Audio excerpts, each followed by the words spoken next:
Good morning from day 30. We are back on trail. If you believe it or not, the trail runs right through Hot Springs. So we had a good night at the tavern there behind you, stayed upstairs there, and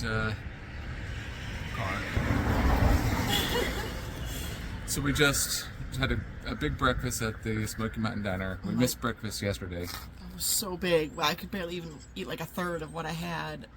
But it was really, really good. Yeah. So we've got packs on, and today we're doing 10.7. The shelters are just kind of and camping spots are kind of spaced out oddly. So we'll get to that shelter, see how we're feeling. We got to climb up out of Hot Springs. So we know it's a day of starting with the gradual ups. So and we have a 5-day food carry in our packs, so we are very heavy with food right now, and it's very cold. It's in the low 30s, and so it was a great night to be down because it was rainy and in the 30s, so it was perfect. But it's going to be sunny and cool all day today. So we're going to hit the trail. Yep, let's do it.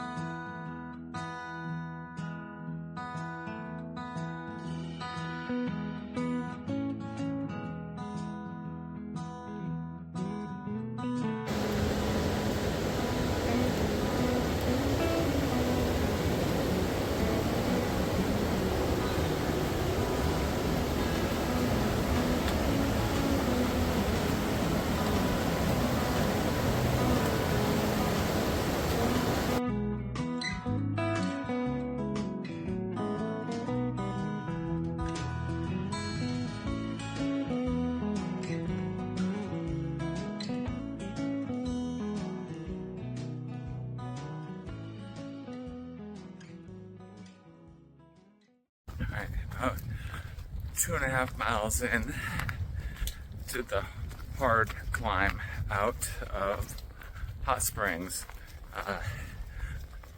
The gradual descent that we had getting into town was much easier than the rocky ascent leaving town, but we made it, and now we're in a little section of rolling up and down some rocky ridge lines. And that battle between getting hot and wanting to peel off our jacket, then hitting that ridge line, getting blasted by cold air and wanting to keep it back on. But we're just going to kind of moderate our temperature by not pushing the ascents too hard if we can help it.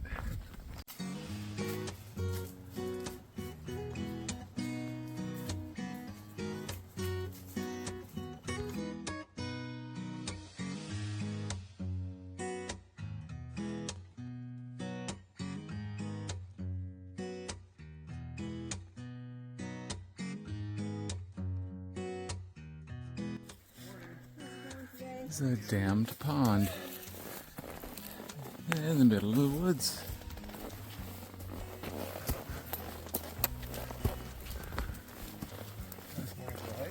Yeah, gorgeous morning for a hike.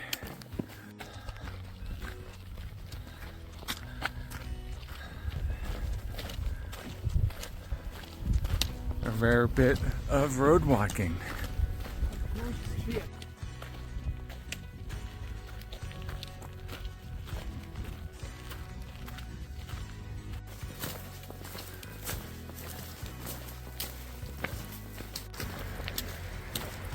Passing back over US 70.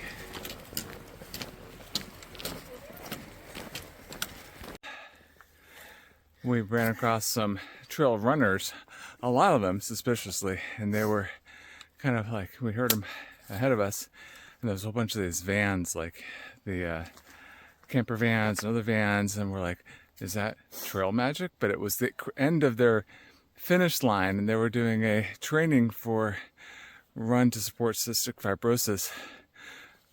We're still really full and happy from Hot Springs, but a little part of you is like, trail magic? They would have given us something if we asked, but we were okay. we're fine. But the last trail magic we had was pretty epic, and that was the one that was coming out of Davenport Gap. Davenport Gap, or just before it, where we got a beer. And so after finishing the Smokies, so right now trail magic holds some very high esteem, and I'll take it if it's offered.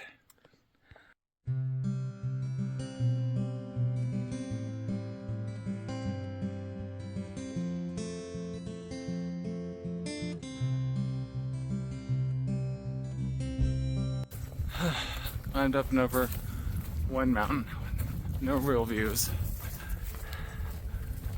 We have one more big climb. That's a climb that gets to where our shelter is. It's not too far away, but ideally we can find a little spot to sit in a log, maybe this log, and have some lunch. Lunch was short and kind of fast. We starting to get cold, as you can tell by the cap back on, the hood up, and we both have gloves on. Just surprising because it's bright and sunny. Thought for sure it was going to warm up. I was confident, getting ready to take off layers, but got to keep them on for a little bit. Wind picked up and is at our face just a little bit, just enough to keep you cold. And but on the bottom of this steep descent, we hit a gap and go right back up, and that's where the shelter is for us to start thinking about what we want to do for the evening. So we'll take you there. Don't know how old that sign is, but got it. We'll take note of that. Store our food properly.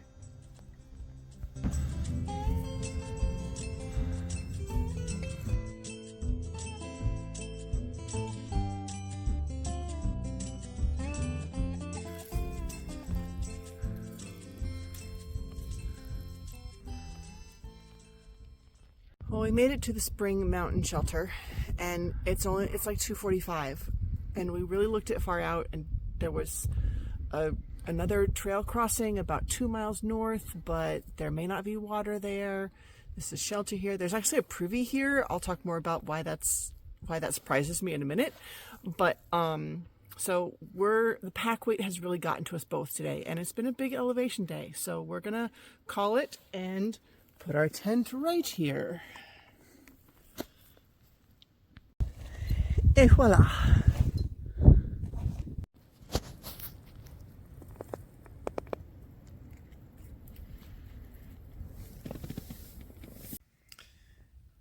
And then we spent almost an hour just dozing in the sun. Sun feels good. It does. So there's the privy down there. It's a pretty tiny little one. But I'll tell you why I was so surprised to find it. So we are straddling the North Carolina and Tennessee border here for the next several hundred miles, weeks. And all of the shelters in North Carolina will always have a privy. The ones in Tennessee do not. And I don't know why. I'm sure it has to do with laws of what can be maintained, and I don't know. But so in Tennessee, they'll have if the shelter's here, the water will be on this side, and over on this side, they'll have a sign that says toilet area. Here's some trees, and go do all your business over there. It's gross. You're more likely to dig up someone else's cat hole, and it's just nasty. So, we try and tend to avoid the shelters in Tennessee because I don't have privy, and that's just nasty. So we were this shelter is in Tennessee, and we were shocked to find a privy back there.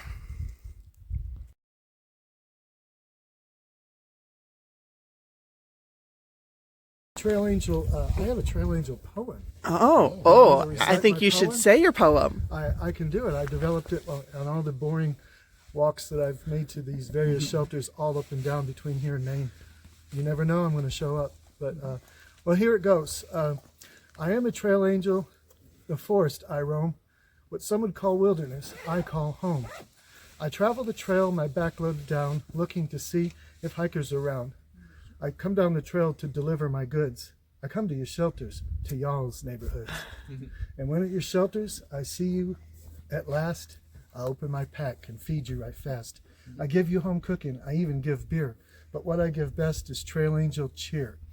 I have as a companion the bloodhound I love. Sweet Southern Belle, she's sent from above. She tags along with me wherever I go, through rain and wind and sleet and snow. So as I continue to wander the trail, bringing trail magic, I shall never fail, for I bring it in heavy, take it out light. Somebody's going to get root beer floats tonight. Yay! There you go. All right, well, good evening. This closes out day 30 for us. After doing 10.7, leaving Hot Springs up to Spring Mountain Shelter, where we got here nice and early, relaxed in the sun before the sun went down and got starting to get chilly, and then finished our dinner, and there was talk about Rocco, Shower Dog, and Ghost come up the trail. They're like, "There's trail magic coming." We're like, trail magic does not come to you. No, it doesn't come to the shelters. It's at road crossings and, people in their cars. So we were highly skeptical, and they're like, "No, there's this dude. He's packing out ice cream and floats and it's like, we're like, sure, I'll believe it when I see it." So we finished our dinner. And we're about to start in on the cinnamon rolls, which we packed out from this morning. And suddenly, down the trail, here comes towards the shelter, we see Bloodhound and his bloodhound named Southern Belle. And both of them are like, we both have trail magic, so first go to Southern Belle. She's got something for you in her pack. You need to lighten her load. Yep, and she had payday candy bars. Yes. King-size ones at yes, that. which we love. So yes, we took those. And then he starts pulling out of his backpack dry ice and ice cream and root beer and box of wine and just Pabst Blue Ribbon beer. And we're just like dumbfounded. What is happening right now? So we had lovely dessert and just chatted at the shelter, and it was just a very unexpected evening, and it was a lot of fun. We had a great time. Yes. And so, yeah, thank you, Bloodhound, for all that you do and making us hikers smile on a cold evening like this. And we would have been in our beds truly at least an hour ago, but we've had a lovely evening and just a lot of random fun. Yeah. So it was good. Some of our old friends and some new friends were all just talking and enjoying some camaraderie over wine and ice cream on the 30-degree evening. Well, it's not that 30 degrees yet, but it's going to get cold. It's going to get there. So we're prepared for that tonight, as you can see by how much winter gear we currently have on inside of our tent. But it's been a good day. I'm glad that we didn't push on. Because That's true. We were thinking of pushing on, and it's a very good point. You just never know. You never know what's going to happen. That's the beautiful thing about the trail. You can have something magical happen, and if you had been here, 2 hours early, it would have passed you by. Yep. Two towns over would have passed you by. There's so many people right now getting great love from the Leapfrog Cafe. We've never encountered it, right? So things like that just can be like lightning strikes. You have to be right there at the right place at the right time. And so what a fun evening. So, as you can see by the smiles on our faces, it really lifted our spirits. And tomorrow's going to be a big day. Tomorrow's going to be a big day. We're scheduled to do 15.9 tomorrow. Yeah. And, but it's a lot less elevation. We'll talk about that tomorrow. And we'll see if hopefully we can actually do it, because then that'll be another record-breaking day for us. So yeah, but I came in here to the campsite with hurting feet and just kind of like, I just need to rest and just stay in my tent and just call it a night. And no, we just ended up having a wonderful night, wonderful evening. Absolutely. So, well, yeah, that's going to wrap us up for tonight. We're going to go get in these in our sleeping bags and get warm. Because it's going to be a 33-degree night. Yeah. So, but I think the wind has died down, so that'll be helpful. Fingers crossed. So, thank you so much for joining us, and we will see you in the next chapter.